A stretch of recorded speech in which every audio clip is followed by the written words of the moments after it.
Hello and welcome to Season 2 of Minecraft with Yankee. Today we're hanging out on the Gaming on Caffeine Patreon server for Feed the Beast's official 1.10.2 Infinity Light Pack. So, Season 2 shall commence and should continue in such time as the new BottleRocketGaming pack and server go live, at which time I'll switch over and hopefully get into some collabs with the other BRJ members. Anyway, it's been a good 2 years since I last posted a video. Yeah. That video was posted November 2nd, 2014. It's now November 25th, 2016, so yeah, it's been a while. Good to be back. I've moved a few times, living again in Washington State. As you can see, I've been a little busy. Got the house and power station. Has some cool mechanism stuffs. This is actually my power plant. So I've got a grinder here, taking the wheat, turning it into flour. And our sag mill turns the flour into bread. And then this one here is a crusher. It crushes the bread into biofuel. And then I have an item buffer, which is completely packed with biofuel. Works pretty good. That feeds into this PRC. I don't remember the... there we go. Pressurized reaction chamber. So it's taking hydrogen and the biofuel and mixing it, and it becomes ethylene. The water is... I don't have the Yeta wrench. 1 second. Yeta. There we go. Okay. So there, down there is electric pump from, again, mechanism. It pulls the water and pumps it into, there we go, pumps it in the electrolytic separator and the pressurized reaction chambers. Let's get this out of here. There we go. This takes water and with a little bit of power converts it into hydrogen and oxygen. I'm currently dumping the oxygen into the atmosphere because I don't need it. This then pumps the hydrogen in here, mixes it with water and the biofuel, and becomes ethylene, which I then have going into this nifty tank, which holds 256,000. I don't know if that's buckets or what because it's a gas, so no idea. Which are then pumped into these gas burning generators, which output about 160 RF a tick.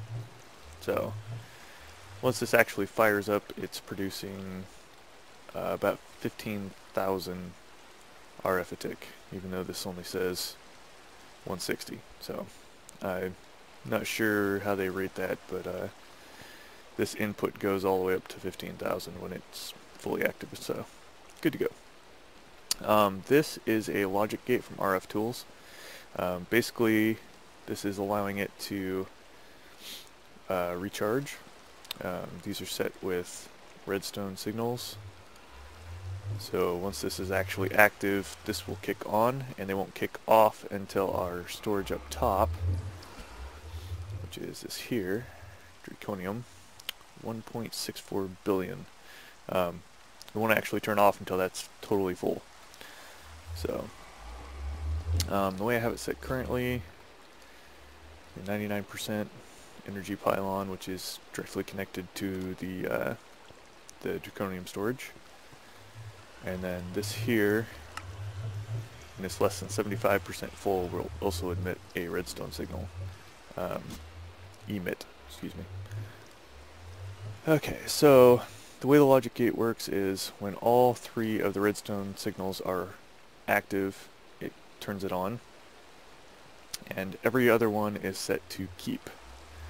So if it's on and it switches, say this one turns off or this one turns off, it will keep it until it goes all the way down to just this lever giving it signal, and then it'll shut it off.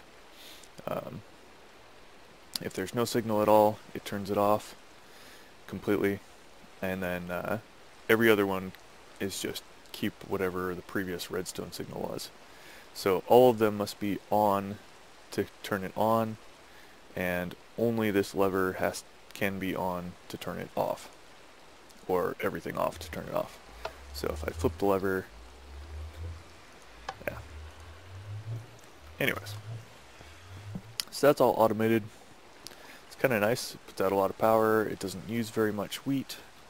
It's pretty decent for early to mid-game power. I was using a solar power bank, but I way overdid it with my power, so these no longer produce enough. Plus, when it's nighttime, no power. So, awesome. We've, of course, got a sugarcane farm over here, all manual. Eventually I'll switch it over to a powered version, but for right now it works, and I don't really need much. Oh, I think we got a leg spike here. Just a minute. There we go. And we're back. Alrighty. Now I've got a little bit of a Botania setup going on here. You know what? I'm going to sleep and get rid of this rain. Just a minute.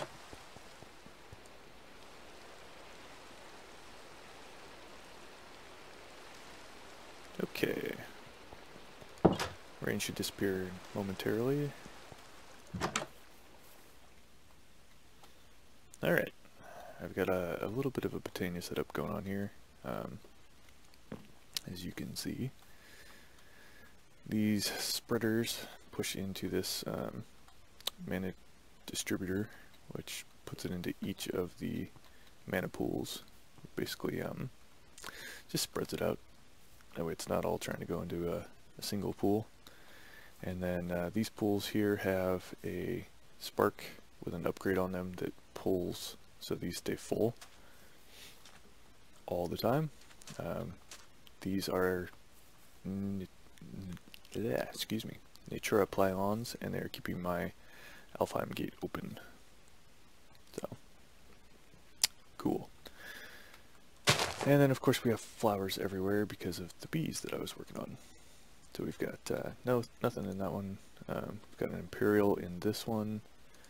We have Majestic, and we have Sinister, and everything gets piped into our fake AE system, which is refined storage.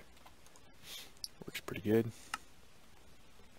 So everything goes into this chest and then gets piped inside, which then goes to that centrifuge there and gets turned into its respective components. So we have honey, honeydew, refractory wax, and phosphor, and then royal jelly, which we have quite a few of. So, but pretty much everything is either really high-end storage or quantum storage. So these quantum storage can hold about 50 million, or excuse me, 5 billion, I believe. I'd have to go back and look at my sheet, but yeah. Anyway, our disk drives here. We've got 3 64Ks, which are currently 66% full, and then we have a bunch of 1Ks and 116K, which are 30% full. So plenty of storage. Most of the stuff that's got a lot, I've moved over to these quantum storage. It works pretty good. So, this here is my spawning room. Basically, it makes me wither skeletons. Cool. And then it pumps everything into this chest here. Gives me wither skulls, and stone, coal, bone, wither dust, and snowballs are all being trashed. So, excellent. The XP, there's an XP vacuum, which you actually have to activate with liquid XP. The way I do it is I run this pressurized conduit up into a XP obelisk from Ender.io. There we go. Experience obelisk. As you can see, we've got 47 levels. So you can take one of these and you can pipe into the bottom of them or pipe out of the bottom of them. So to activate that XP vacuum that we've got downstairs, you just hook it up to that and then pull the XP out, and once you have a couple levels on your person, you just throw them into there and then pipe them into that XP vacuum. Oop. There we go. So, the XP vacuum. And it doesn't have a GUI, so, but you can tell it's active once it turns yellow. Inactive will be like a grayish white. So, and then of course we've got our vacuum chest, which pulls all the items and puts them into that chest over there. And then we have a draconic mob grinder, which I actually have one on me. It does a really good job. It can grind withers, and there's just enough space in here to build 8 at a time. So, excuse me, works rather well. As you can see, we've got nether stars. There we go. 30 of them. And I didn't have to kill any by hand. I just threw them in here and turned it on and let it run. And it works pretty good.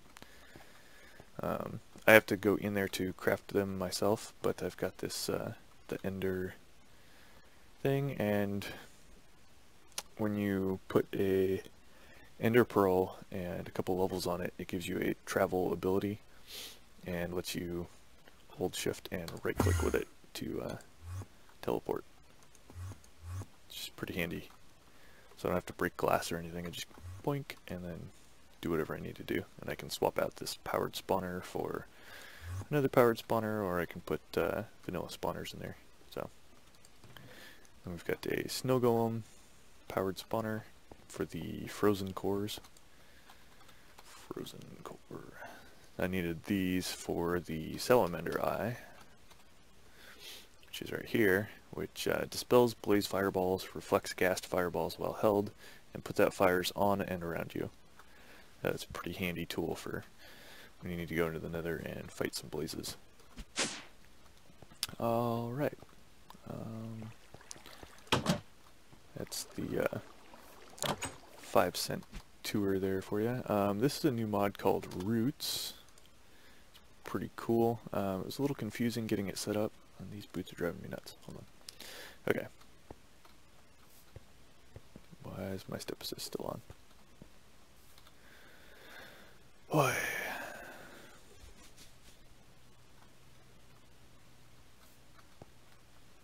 Just a moment. Controls, auto jump is off. Okay, is it the pants? No. Is it the boots? No. What is making me auto step? The Sojourner staff. Sash, of course. Okay. So I've got some pretty good stuff here. This mana tablet will automatically fill up because of these rings. They will autofill anything with mana in your inventory. That's pretty cool.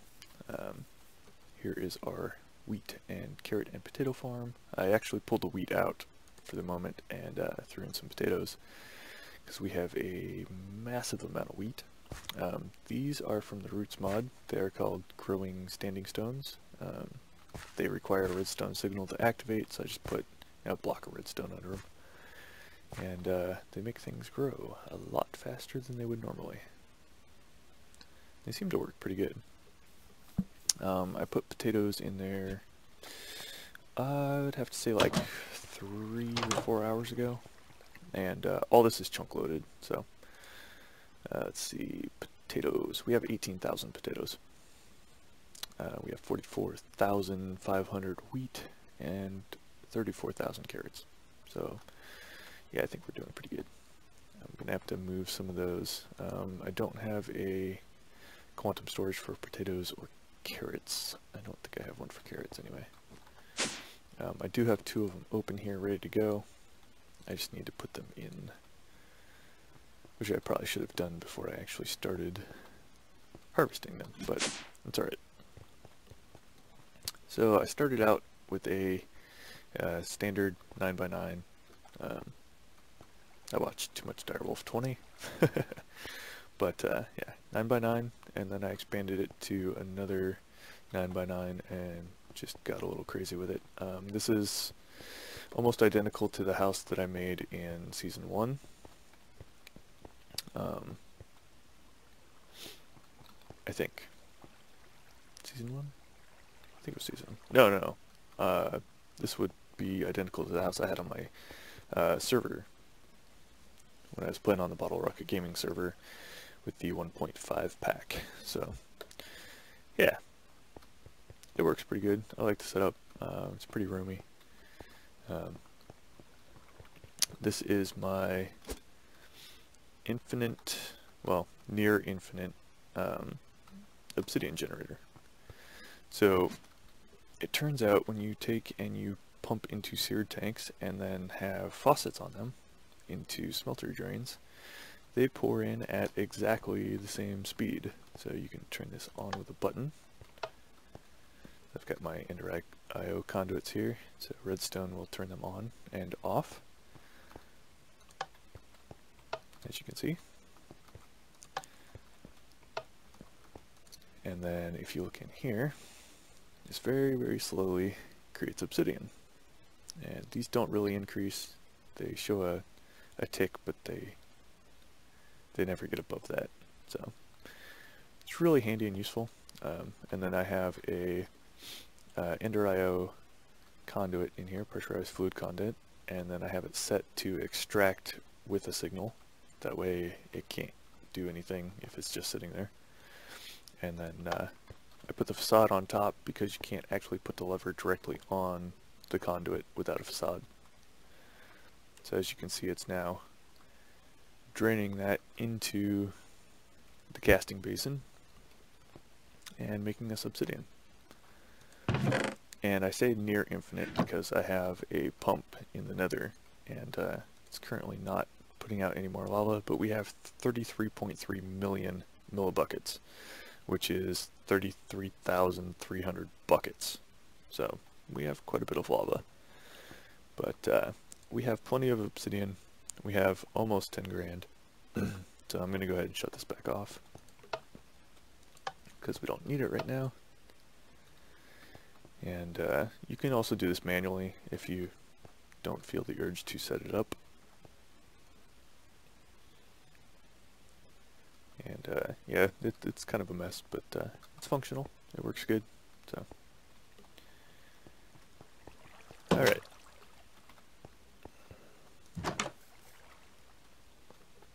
And I think that's most of it. Yeah, the roots mod is a little confusing. We'll get more into that later on. I'll explain some of the ways to use it and how to actually set it up. So these are Britannia pure daisies for my stone and wood. Oops, stone. There we go. Because you need living rock and living wood for most of the stuff that you do. And you just put it around the pure daisies, and once that's done, it will convert into living rock, and then you can just mine it back up. One of the other guys has creation and destruction things. Hold on.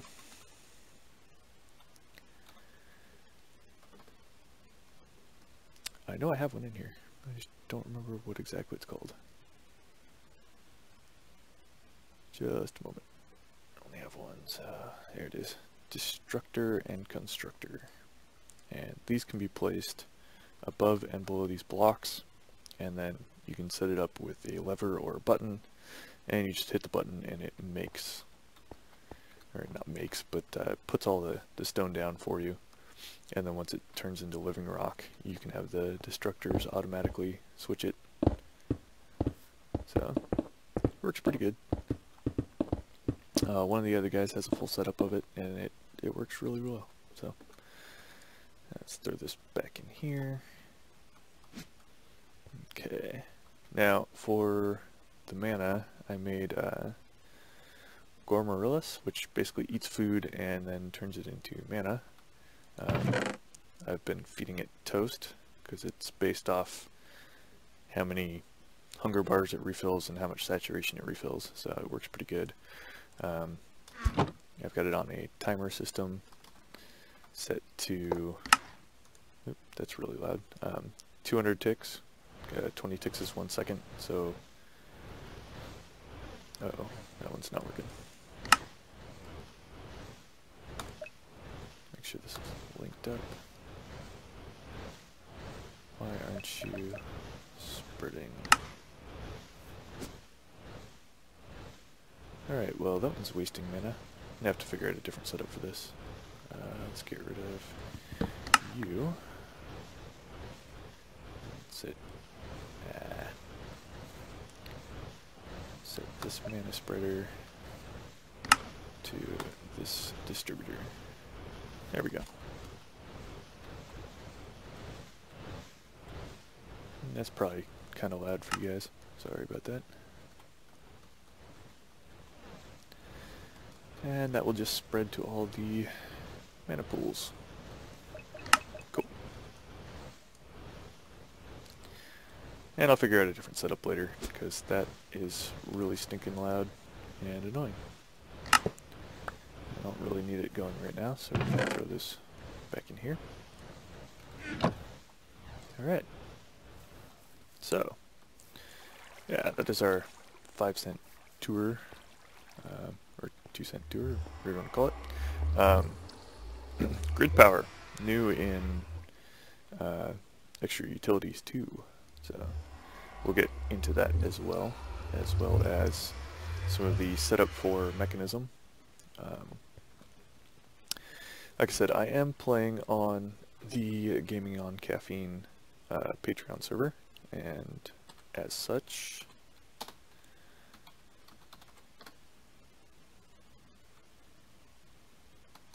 oop, just to prove I'm not full of crap. Gaming on Caffeine. And anybody that's watched his series knows that this is his house. There you go.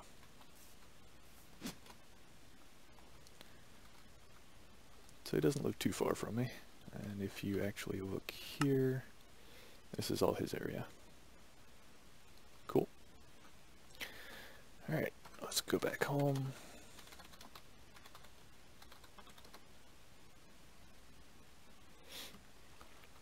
Alright, so that is my intro video, our quick little tour and walk through, show you what I'm doing. I'm working with another player. His name is Java69Lover. Unfortunately, he lives in Australia, so I don't get to see him online very much. And of course it is the day after Thanksgiving, so he's probably busy with family. Anyways, that is our tour, our really quick tour. We are going to be moving. I found a new area that's a rather large plains biome, which will give us a lot more space to work and build some cool stuff. So anyways, I will see you guys for episode 1. Take it easy.